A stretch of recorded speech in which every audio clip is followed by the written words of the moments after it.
So now that we've got the cowling trimmed and fitted and just cleat coat into position for now, the next step is with it on the plane, we will want to fit up our inspection hatches here. So the first step to this is going to be, you want the curve of the inspection hatch to line up with the curve on the cowl. And that's definitely the most important, much more important than, say, trying to line up the hinge groove or anything else, or any of the joggles or any of it. So what we're going to do here is find where it fits the best, and then we'll start by trimming the outside where necessary.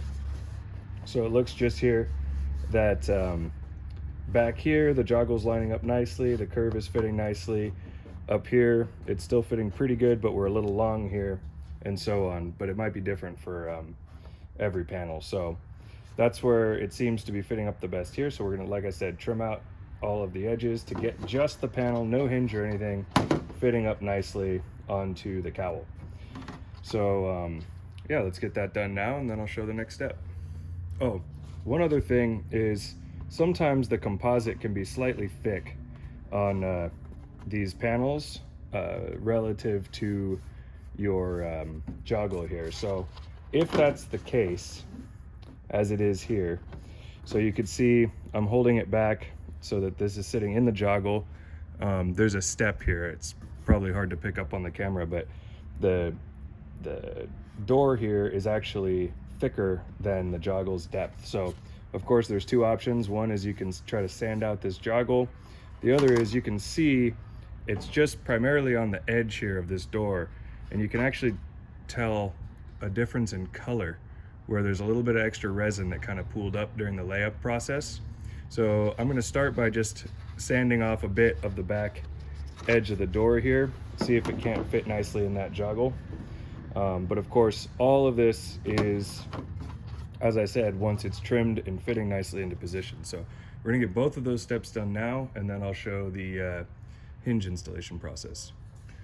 All right, so one thing I forgot to mention in the previous video is that you'll want to choose out your positioning of this door and make a couple of tick marks, so that way as you're sanding, you're always repositioning into the same place, so you know you're not changing and trying to sand and all of that. So anyway, we've got this now sanded and fitting really nicely into the joggle. And so our next step is going to be to drill the hinge onto the door side, because we have a pretty good idea where that's going to go here. It fits into this nicely. Also, we've double checked and made sure that the cutouts for the hinge are at least somewhat well aligned. As of right now, the hinge does not fit into the canopy, or sorry, the cowling, but once it's on here, then we'll know exactly where we need to trim on here. So let's go ahead and get this guy clamped together and then drilled and cleat coat into position, and we will move on to mounting it to the cowling. All right, so now we've got the door hinge drilled and cleat coat into position. Our next step is going to be to place it again on the cowling and lining up our holes, and we'll get an idea here of where the cowling needs to be trimmed to fit the hinge. So I can see already it's going to need to be trimmed a little bit here and a little bit back here to fit the thickness of the hinge in. Another thing that you might want to do is sand inside here a little bit to make an even gap between the hinge and the door.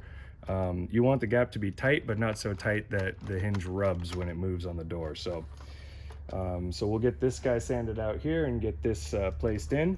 Once it's sanded, the way we're going to match drill this hinge here is going to be to keep the hinge on the top just like this. Everything's positioned where we want it. Then we'll just mark these holes and drill them like that, or you could also just drill straight through if you got somebody to help you hold it into position. So we'll go ahead and get both of those steps done, and I'll show the next step after that. All right, so I followed the process that I mentioned earlier with the hinge kind of on top. just marked some circles in each one of those holes and matched, and then drilled where they marked, and we've got a pretty good fit for the door here. There's a couple little things left to do. One of them is it's almost impossible to get it exactly perfect after you've drilled your hinge onto the door, as well as the cowling here, to get an exact placement. So there's just a hair of extra material, just a very, very slight bit right in this area here, that I'll just take a block sander and kind of work that out a little bit.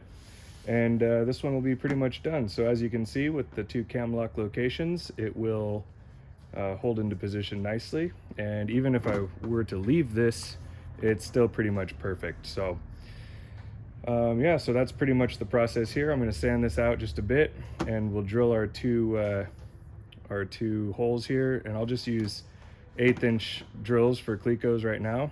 And one thing to keep in mind is it's not particularly important where along this door that you need to put your cam locks. So, you know, if a little bit wider seems to hold it a little bit better, or a little bit narrower seems to hold it better, that's fine. Of course, this would be ridiculous, and you know, but you pretty much could go all the way outside. But right about here is where I'm going to do this one, and whatever we do here will match to the other side.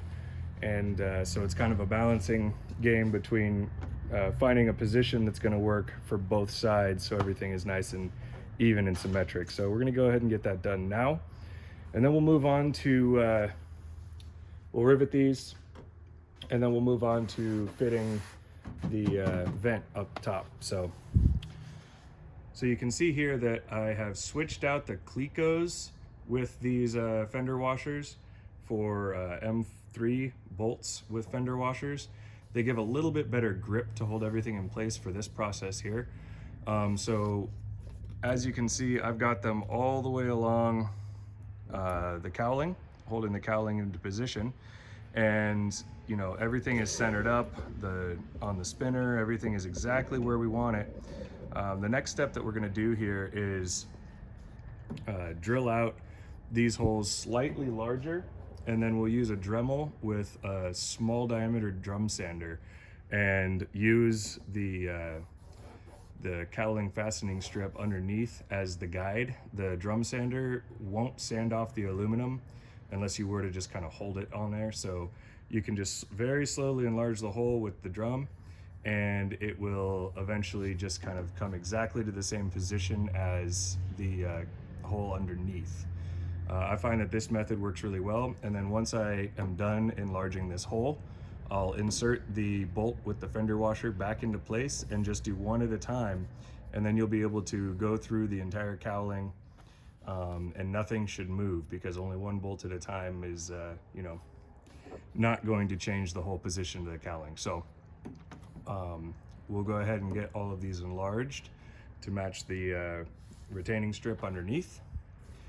And then the very last step is we're going to enlarge our cam lock positions on the side of the cowling. And like I said, for this door hinge door installation, I do not install the cam locks before paint. So one thing to keep in mind is, if you're going to enlarge these holes and kind of follow the procedure that I do,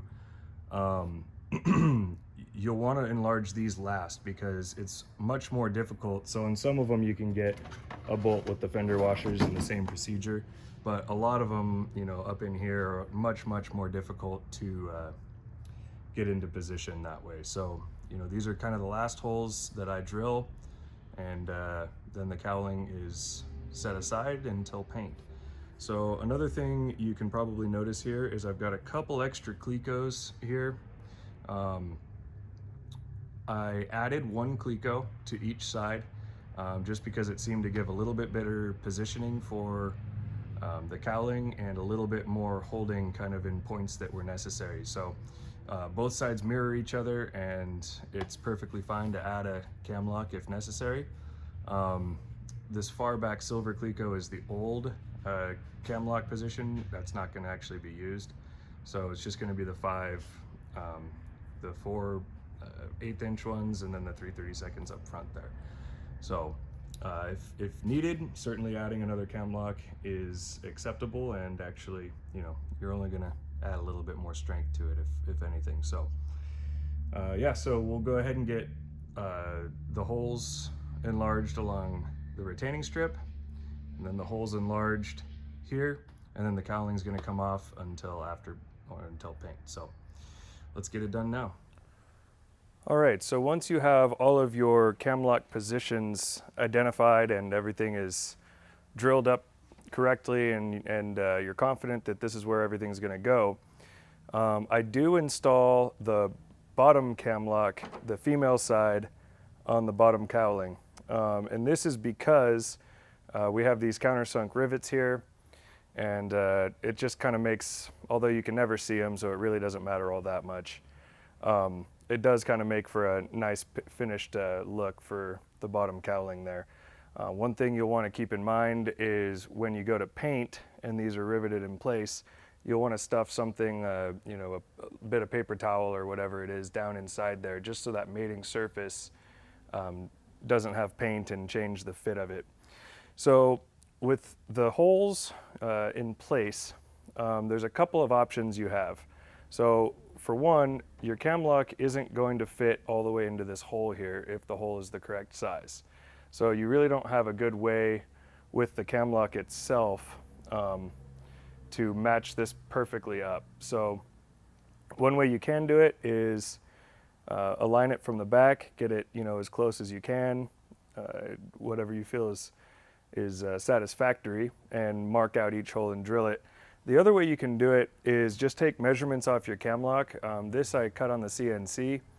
It's a jig basically with the hole diameter exactly the same as the drilled hole here, and then the hole spacing here to here exactly the same as the cam lock. So then that gives me a jig. I can put the right twist on it, so you know, so it stays nice and parallel to the edge of the cowling here, and then just match drill through those holes there. You could 3D print one of these if you've got a 3D printer. Really, you could pretty much just make one out of some scrap aluminum as well.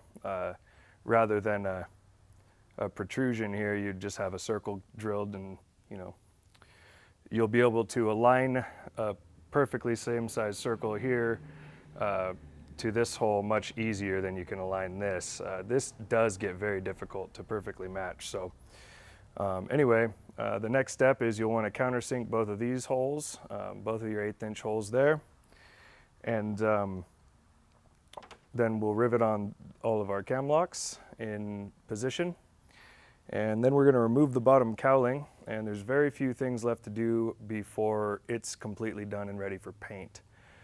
We'll show that in a minute, but I do leave off the cam locks from my cowling retaining strip until after paint. Same issue does arise with this, you know, the rivets won't be painted. However, when I tape off my engine during paint, I tape it from underneath this flange here, and that allows you to get paint up on your cowling retaining strip here. So that way, if there is just a hair of a gap along this edge, the paint underneath matches your paint scheme and it kind of all blends together. So that's the technique I like to use, and if you try to tape from underneath here with the cam locks in position, you'll end up with holes and paint can get into your engine compartment. So that's my preferred method. I'm sure there's lots of other ways, but I just wanted to give that little bit of advice there. So we are now ready to rivet on all of our female cam locks onto the bottom cowling, and we'll remove it, and I'll show the rest of the process required for that before paint. So once you have all your cam lock locations at their final position and drilled up to the 1/2 inch to get the cam lock in, the next step is, if you did end up moving them like I did here from their original locations, is just put a piece of masking tape right over the hole on the outside here where it's smooth, And then from the back side, as you can see here, just press a little bit of body filler into that hole. And when you remove your masking tape, you'll end up with more or less perfectly flush filled spot there. And then just a little bit of sanding, maybe another skim coat of filler, and you'll be perfectly good to go. And because we kept our holes so small at the 3/32 diameter there, it's really not a big deal, and we don't need to put any fiberglass reinforcement or anything. It stays just like that, no problem. To fit up the shroud for your exhaust here, one of the first steps is, I had said in the exhaust installation video that the clamp here should be oriented downward. It will interfere with this shroud, so you want the clamp oriented to the back, just like the top clamp. And once you've got that in place, you'll find kind of where the best fit is for this shroud. So you want a good amount of clearance, about like that, around your exhaust, just for, you know, vibration and heat. And then you'll try to find the position on the cowling that fits the best, and kind of between a combination of those two, you'll find its mount point. And then what I'm going to do here is locate some hole drilling positions that are, you know, acceptable. So right here where my thumb is, one at the end there. I'm going to avoid this area here because, as you can see, there's a little bit of a gap there. That's okay, we'll fix that later. And also, of course, I'm just holding this one-handed here. But once I've located those acceptable hole positions, I'll remove this and just drill it on the table, just through here. And that'll make the process much easier to come back here, position it in the same spot, whether that means tracing it out if you need to. Either way is going to be just fine here. And then I'll match drill and cleco each one of those holes. So let's go ahead and get that done now. So here you can see the shroud has been drilled and clecoed into position. We've got good space all the way around the exhaust there. One thing you can definitely see here is the curve of the composite layup for this shroud doesn't perfectly match the Cowling's curve there.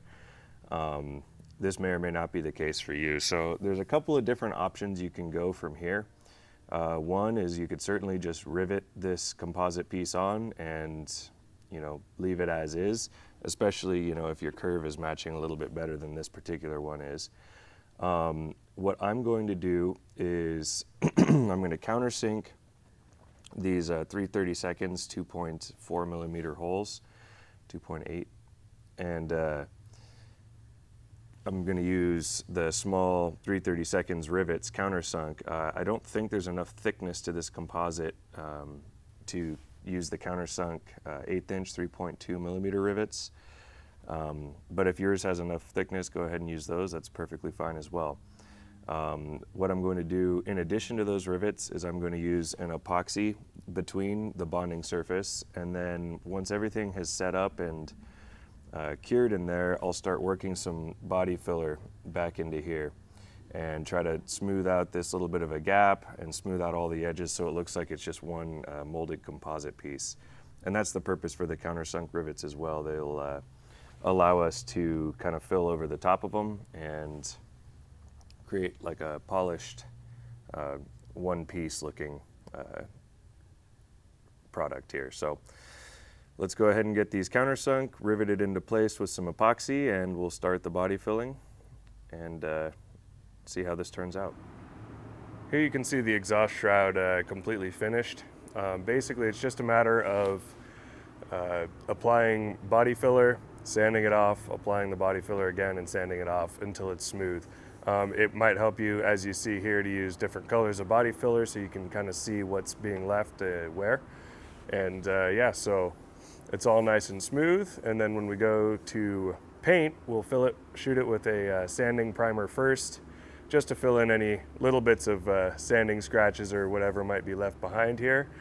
And it should look like a fully beautifully molded in part. So the cowlings are done now and ready for paint.